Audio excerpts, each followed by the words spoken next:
Ассалаумағалейкум ағайын достар, әріптестер. Қазір бір айдай болды. Мен осы ұлттық кәсіпкерлер палатасында қызметкерлер дамыту департаменті бар. Қарапайым тілмен айтқанда HR департаменті, сол жақта қызмет атқарып жүрмін. Қазіргі таңда біздің HR департамент үлкен бағдарламаның тұсаукесерін бастамақшы. Ол бағдарламаның аты осы студенттерге арналған тәжірибе алмасу бағдарламасы. Бұл бағдарлама біздің студенттерге арналған. Бірінші, екінші, үшінші, төртінші курс студенттер болса, егер жаз бойы демалмай жұмыс істегім келеді, тәжірибе үйренгім келеді деген ойы, ниеті болса, біздің ұлттық кәсіпкерлер палатасында тәжірибеге өтуге болады. Қазіргі таңда 10 шақты біздің департамент ұсыныс тастаған.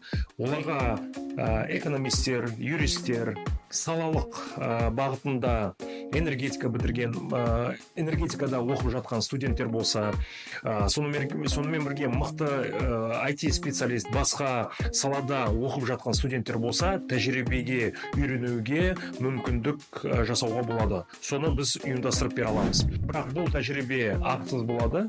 Бірақ ақысыз болғандықтан бұл тәжірибеде сіз көптеген жаңадан таныстар, жаңадан жұмысты үйренуге болады. Жаңа салалық бағыттағы үлкен бағдарламаларды көрсеңіздер болады. Көптеген адамдармен танысасыздар.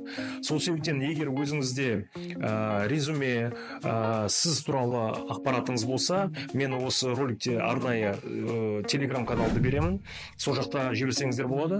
Сонымен бірге, егер сізде инстаграм парақшасында беріп тұрамын, сол жақта арнайы өздеріңіздің резюмелеріңіз болса, жіберіңіздер, біз көрейік. Бірақ барлығын аламыз деп айта алмаймыз. Біз кәдімгідей арасынан таңдаймыз. Мықты азаматтар, азаматшылар болса, студенттер болса, біз осы департаментте өтуге мүмкіндігін жасап береміз. Біздің мақсатымыз осы жастарды үйрету, мықтыларын таңдап алу. Сол мықты азаматтар, студенттер тәжірибе үйреніп, әрі қарай өз саласын, осы таңдаған мамандығын жалғастырып кету, немесе болашақта жақсы жұмысқа орналасу. Айтып өтейін, бұл стажировка, бұл тәжірибе алмасу бағдарламасы ақысыз болады, бірақ жұмыс үйренесіз. Сол себептен, егер мүмкіндігіңіз болса, ниетіңіз болса, резюмелеріңізді, өз туралы ақпаратыңызды жіберіңіздер менің парақшама. Біз сізге ұйымдастырып беруге, Құдай қаласа, мүмкіндік жасап береміз. Сау болыңыздар.